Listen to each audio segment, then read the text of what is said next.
وبركاته. أعزائنا المشاهدين في كل مكان، مرحبا بكم في عدد جديد من حصتكم لقاء خاص.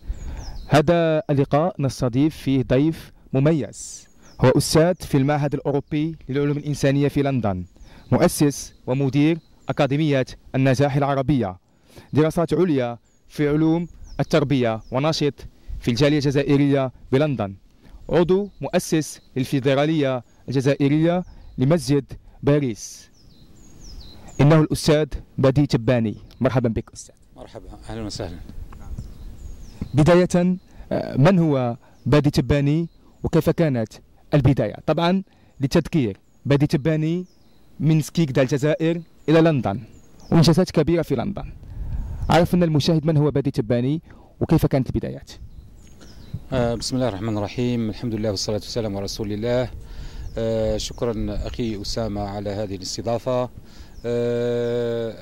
معكم الأستاذ بدي تباني. هاجرت إلى بريطانيا منذ تقريبا أكثر من 20 سنة وأنا أقيم هناك. أشتغل في مجال التربية والتعليم، هذا هو اهتمامي الرئيسي والأساسي هناك، لأنني وجدت أن احتياجات الجالية الأوروبية الجالية العربية المسلمة هناك أهم ما تحتاج إليه هو التعليم. الجالية تكبر باستمرار وأبناؤها يحتاجون إلى العناية وإلى الاهتمام وإلى الرعاية، وخوفا من الذوبان وخوفا من الضياع وخوفا من الاندماج في المجتمع الأوروبي وفقدان الهوية، قلنا لابد من تأسيس مدرسة النجاح العربية. نعم، هذا هو السؤال أستاذ. يعني مدرسة النجاح العربية أو أكاديمية النجاح العربية في لندن هي ذات صدى كبير، وأحدثت ربما نوع من طفرة معينة في بريطانيا، مدرسة عربية في لندن. كيف تعرف للمشاهد هذه المدرسة؟ تأسيس مدرسة النجاح العربية جاء تلبية لحاجيات الجالية الجزائرية، ودعني أقول حتى الجالية العربية والجالية الإسلامية هناك في بريطانيا. الولد هناك يدرس اللغة الإنجليزية والمواد العلمية باللغة الإنجليزية، هذا جميل جدا، ولكنه لا يدرس اللغة العربية ولا يدرس التربية الإسلامية ولا يعرف القرآن الكريم ولا يعرف حتى تاريخه وجغرافية بلاده. فيعني أي طالب والله أي ولد في مجتمع غربي لا يعلمه الهوية معرض إلى خطر الذوبان، خطر الضياع، ينسى هويته وعروبته وإسلامه. ونحن شاهدنا نماذج كثيرة من أبناء المسلمين كيف صاروا يفكرون تفكيرا غربيا ويقولون أنهم بريطانيين أو أنهم فرنسيين أو أنهم بلجيكيين أو أنهم ألمانيين، لكونهم يحملون جنسية البلد الذي يعيشون فيه ويتكلمون لغة البلد التي يعيشون فيها، وبالتالي صاروا يفكرون تفكيرا كغيرهم من الذين يحملون الجنسية الأصلية لذلك البلد. ولذلك فكرنا لابد من تأسيس مدرسة. المدرسة دورها هو تعريف هوية التلميذ، أن يعرف لغته ويعرف كيف يفكر، لأن اللغة هي التفكير، هي أصل الهوية، ومن لا هوية له لا لغة، من الذي يفقد لغته يفقد هويته. فبدأنا بتعليم اللغة، وشفنا أن القوانين هناك في بريطانيا تسمح بتعليم اللغة العربية لغير البريطانيين، يعني كل جالية غير بريطانية غير إنجليزية من حيث الأصل لهم الحق في أن يدرسوا لغة الأم، ما يسمى بلغة الأم أو ما يسمى بمدر تونغ.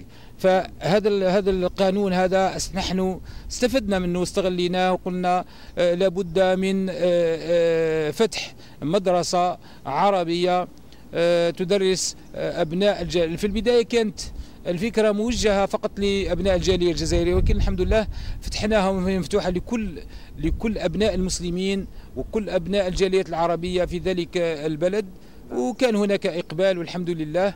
ويعني يعني وجدنا ما في ذلك شك تحديات كبيرة في البداية، ولكن انطلقنا وبتوفيق من الله سبحانه وتعالى المدرسة تؤدي دورها على أحسن ما يرام. نعم. نبقى دائما مع المدرسة. زيارة رئيس بلدية هرانغاي السيد دافيد باون في شمال لندن، هذه البلدية في شمال لندن، قام بزيارة هذه المدرسة العربية الجزائرية للأستاذ بادي تباني. نلاحظ أن مسؤولون بريطانيا يزورون كل عام مدرسة النجاح، يعني كيف كل هذا الاهتمام من المسؤولين البريطانيين باللغة العربية وبالجالية؟ نعم. صحيح أن يعني كل سنة، ليس فقط مرة واحدة، كل سنة رؤساء البلديات في لندن يزورون مدرسة النجاح العربية، وهذا دعما منهم وتشجيعا لهذا العمل الجبار الذي تقوم به الجالية الجزائرية هناك في لندن. هذه عادة وتقاليد دأب عليها المسؤولون البريطانيون من أجل تشجيع الجاليات في بريطانيا، لأن النظام في بريطانيا يقوم على الجالية، نظام تاع كوميونيتي.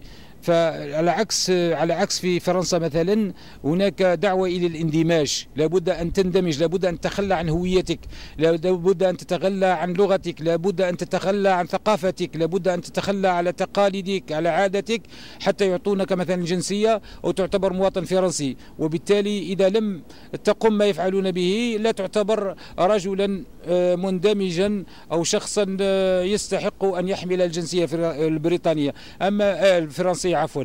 أما في بريطانيا عكس ذلك أنت تحمل الجنسية البريطانية ولك حقوق كحقوق جميع البريطانيين، وهناك النظم البريطانية لا تفرض عليك أن تتخلى عن هويتك. أنتم لاحظتم لا شك في وسائل الإعلام ولاحظتم في التواصل الاجتماعي في الإنترنت أن يعني نقلا لصور محجبة وهي تقوم بعملها كشرطية، هذا موجود في المجتمع البريطاني. تجد شرطي وهو ملتحي ويحمل الطاقية فوق رأسه، هذا أمر عادي في بريطانيا. تجد السيخي الذي يلبس اللباس السيخي تاع السيخ، المظهر السيخي الديني، المظهر الديني، وهو يعمل هناك إن في الشرطة أو في المطارات أو في الأماكن العمومية. يعني يحترمون الأزياء ويحترمون التقاليد ويحترمون حتى المظاهر الدينية لكل دين أو لكل عرق. حتى المناهج التربوية عندهم يدرسون حصة الأديان، وحصة الأديان هذه يعني المسلم يدرس دينه، الدين الإسلامي، والبوذي يدرس البوذية، والهندوسي يدرس الهندوسية، والمسيحي يدرس المسيحية، واليهودي يدرس اليهودية، وكل الأديان لها الحق. هذا هو التعدد العرقي والتعدد الديني الموجود في المجتمع البريطاني. فنحن انطلقنا من هذا المنطلق، والحمد لله لابد أن نعمل احنا كذلك من أجل أن ندرس لغتنا العربية لأبناء الإسلام. والحمد لله اللغة العربية في بريطانيا صارت لها قيمة كبيرة وصار لها اهتمام عظيم، ليس على مستوى فقط هذه المدارس التكميلية، وإنما صار على مستوى الجامعات والمعاهد الكبرى كلها تقريبا صارت تدرس ما يسمى بأرابيك ستاديس أو الدراسات العربية، وحتى إسلاميك ستاديس أو الدراسات الإسلامية صارت تدرس في أغلب الجامعات البريطانية إن لم نقل كلها. بل أن العربية صارت تدرس في ابتداء من المتوسط كما نسميه هنا الإعدادي، يعني السكندري سكول، على الطالب أن يختار ما يسمى بمودرن لانجويجز، اللغات الحديثة والعصرية، ومن بينها العربية راهي تقريبا حاطينها مع اللغات كالإسبانيش أو جيرماني أو فرنش وهذه مواقف مشرفة تحسب للدولة البريطانية. هكذا أستاذ بادي تباني معروف بمواقفه القوية والمشرفة، خاصة ما يتعلق بالقضية الفلسطينية، وهذا ما ظهر في تصريحاتك وحواراتك التي أدليت بها لمختلف القنوات، خاصة إبان الغزو الأخير على غزة وما صرحت به في قناة الحوار، وقلت أن القضية الفلسطينية كادت أن تصفى بعد مؤتمر أوسلو لولا أن قيد الله لهذه القضية رجالا من أبناء أحمد ياسين وأسسوا حماس والقسام، وهم يقاتلون على 1.5 مليار مسلم، وهم أيضا يقاتلون أن فلسطين هي ليست قضيتهم فقط وإنما قضية أمة. ماذا تمثل فلسطين للأستاذ بادي تباني؟ ما في ذلك الشك أخي الكريم أن الفلسطين القدس هي أولى القبلتين وثالث الحرمين ومصر رسولنا الكريم صلى الله عليه وسلم، فهي بالنسبة لنا منطلقا عقديا منطلقا دينيا، فهي القضية الأساسية أو القضية المركزية عند كل مسلم. فلا بد أن نهتم بهذه القضية من منطلق أولا ديني، لأنها قبلتنا الأولى ومصر رسولنا صلى الله عليه وسلم، وثانيا من منطلق سياسي لأن الإسرائيليين قد تمادوا في غيهم وهم يتعدون على شعب، اغتصبوا أرضا ليست أرضهم، واحتلوا بلدا ليس بلدهم، وأبادوا تقريبا شعبا من حقه أن يعيش حرا سليما. هذا دأب كل ليس المسلمين فقط بل كل الأحرار العالم. نحن شاهدنا العدوان الإسرائيلي الذي وقع على غزة في يعني تقريبا قريب سنة، يعني قرب 10 أشهر الآن. يعني كان عدوانا فظيعا، وعشت في تلك الفترة في لندن، وكنا ننظم المسيرات الضخمة، مسيرات مليونية، يعني شوارع لندن تكتظ عن آخرها تأييدا لشعب فلسطين واستنكارا لهذا العدوان الغاشم الظالم، حتى أن وزراء في حكومة ديفيد كاميرون قد استقالوا من منصبهم احتجاجا لهذا الظلم على هذا الظلم. وهناك نواب كثيرون قد يعني كان لهم مواقف مشرفة في البرلمان البريطاني واحتجوا احتجاجا، وبعضهم من الليبر ديمقراط حزب ديمقراطيين الأحرار وقف في وسط البرلمان وقال لو كنت في غزة. الاحتجاج الكبير الذي وقع، ورغم أنه اتهم بالإرهاب ومع ذلك وقف هذا الموقف المشرف وغيره، وكذلك النائب جيريمي كوربين وهو معروف كذلك بمواقفه المؤيدة للقضية الفلسطينية.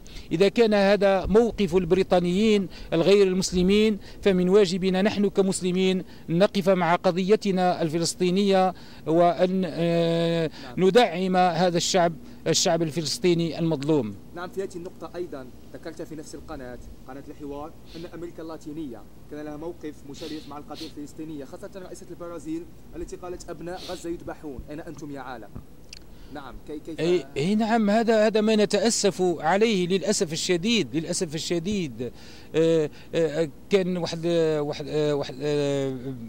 الصحفي البريطاني ديفيد هيرتز وهو يكتب في جريدة الجارديان، كشف أن لقاءات هناك تمت بين زعماء خليجيين وزعماء إسرائيليين في باريس من أجل تصفية القضية الفلسطينية، ويقال أن هناك دولا خليجية قد دعمت إسرائيل في ضرب غزة، وكذلك الانقلابيون في مصر كان لهم كذلك يد طولة في ضرب القضية الفلسطينية، فقد أغلقوا المعبر وحاصروا الفلسطينيين، بينما نجد شعوب أو دولا أخرى في أمريكا اللاتينية يدافعون عن القضية، وقد طردوا السفراء الإسرائيليين هناك، بينما دولا عربية دولا إسلامية من المفروض أن تقف مع الشعب الفلسطيني قد يعني وقفت مواقف مخزية للأسف الشديد. نعم أستاذ. أيضا كانت لك مواقف مع القضية المصرية، وكنت أيضا مع مرسي ومع الشرعية المصرية، ربما نتحدث عليها في لقاءات أخرى. أستاذ، قبل أن ننهي هذه الحصة فقط بكلمة، أو كيف توجه رسالة للشباب الجزائري؟ أنت كعينة ناجحة من الجزائر إلى بريطانيا إلى لندن، كيف تنصح هذا الشباب الجزائري ربما الذي لم يجد عمل إلى حد الآن، أو وجد عمل أو شيء معين؟ أعطينا شيء لهذا الشباب. الجزائر فيها طاقات قوية، طاقات كبيرة، فيها شعب مثقف، شعب متعلم، فيها شباب متخرج من الجامعات يحمل من الإرادة القوية، لكن للأسف أن هناك إرادة لا تريد الخير للجزائر، تقف حاجزا بين إرادة هذا الشباب الذي يريد أن يفجر طاقاته، يريد أن يخدم بلده، يريد أن يحقق نقلة نوعية، يريد أن تتقدم البلد، لا يريد لها أن تتأخر.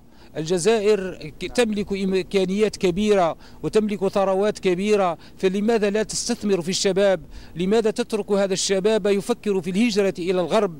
أعتقد أن هذا الشباب لو فتح له المجال لأحدث المعجزات في بلده، بدل أن يغادر البلد وأن يهاجر إلى المهجر، لأنه يتخرج من الجامعة ويحمل الشهادة الجامعية العليا ويبقى بطالا أو يشتغل عملا هكذا لا قيمة له. لا بد من فتح المجال لهذا الشباب، لا بد أن يعطى المشعل للشباب. جيل الثورة أدى ما عليه من واجب، حرر البلاد يعني أقام الدولة وبنى الدولة، لكن لا بد من تقديم المشعل للشباب. الدولة التي لا يقودها الشباب هي دولة لا يمكن أبدا أن تنهض، فهي آيلة إلى الزوال. ننظر إلى دول العالم الكبرى، من يقودها شباب لم يتجاوزوا 40 أو أنهم في سن 40. فنحن كذلك نريد أن نرى الوزير الشاب ونرى المسؤول الشاب. كفانا يعني مللنا من أن نرى الذين بلغوا من العمر عتية، هؤلاء انتهى دورهم وانتهت رسالتهم، فالدور لابد وأن يعطى للشباب. نعم، فلا بد أن يعطى الدور للشباب. كلمات مؤثرة، كلمات معبرة تصل القلوب قبل أن تصل العقول. هكذا قالها أستاذنا بادي تباني من لندن هنا إلى الجزائر، وهو كالغيث أينما حل نفع. وتشرفنا كثيرا بتواجدك اليوم معنا أستاذنا بادي تباني، شكرا جزيلا. إذن أعزائي المشاهدين، وصلنا إلى الختام. أطيب المنى، للقاء قريب، نستودعكم الله، والسلام عليكم ورحمة الله. السلام عليكم.